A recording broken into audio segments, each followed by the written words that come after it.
आता मी इकडे गोळा फेकणार आहे, समजा सर्कलचा या साईडला हा शेवट आहे, मी पॉवर पोझिशन बनवली बरोबर. आता मी स्टेप घेतली, इथं ही कोणती पोझिशन आहे, पुन्हा पॉवरच पोझिशन आहे, ही तर पण मानली पाहिजे.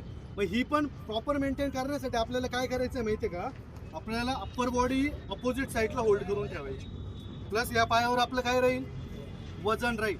आणि स्टेप घेतल्याच्या नंतर बी आपल्याला सेम या पायावर वजन विथ अप्पर बॉडी इकडे होल्ड करून ठेवायची बरोबर. आता काही लोकांचं काय होतंय, स्टेप ज्यावेळेस घेताय ना तर ते थोडे असे पण उराईल कळतंय, किंवा काही लोक कन्फ्यूज होत आहे. याच्या प्रॅक्टिससाठी आपण काय करू शकतो, आता मला त्याने माझा हात काय केला, लॉक केला. आता मी पुढे जाईल, तू पण ये थोडा पुढे, पण मला उडून धरायचं, मला फिरून नाही द्यायचं बरोबर. आता मी पॉवर पोझिशन बनवली आहे बरोबर, मी आता स्टेप घेतोय, तुम्हाला सोडतोय का नाही, मला फिरता येतंय का नाही, तर शेवटपर्यंत गोळा फेकायच्या आधीपर्यंत तुमची ही पोझिशन लॉक पाहिजे. आणि तुमची स्टेप कंप्लीट झाली की तिथून पुढे काय करायचं, फिरायला चालू करायचं. मग फिरायला स्पीड वाढवण्यासाठी जो टर्निंगचा स्पीड आहे तो वाढवण्यासाठी तुम्हाला काय काय चान्स आहे. पहिली गोष्ट, या पायाचा पुश तुम्ही येणी स्वतःला ढकलताय म्हणजे तुम्ही ऑटोमॅटिक फिरणार आहे.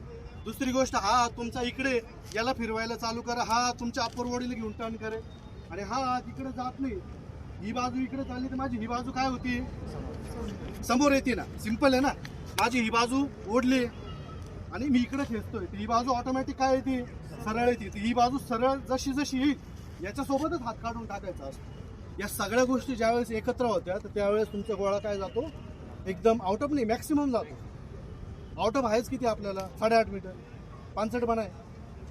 मी एवढं डीपमध्ये शिकवतोय, तुम्हाला वाटतं की मी 8.5 मीटरसाठी शिकू राहिलो, नाही. हे तुम्हाला ज्या दिवशी जमलं, तुमचे सुटलेले गोळे पण 9-9, 10-10 मीटर पडतील. समजतंय का माझं बोलणं.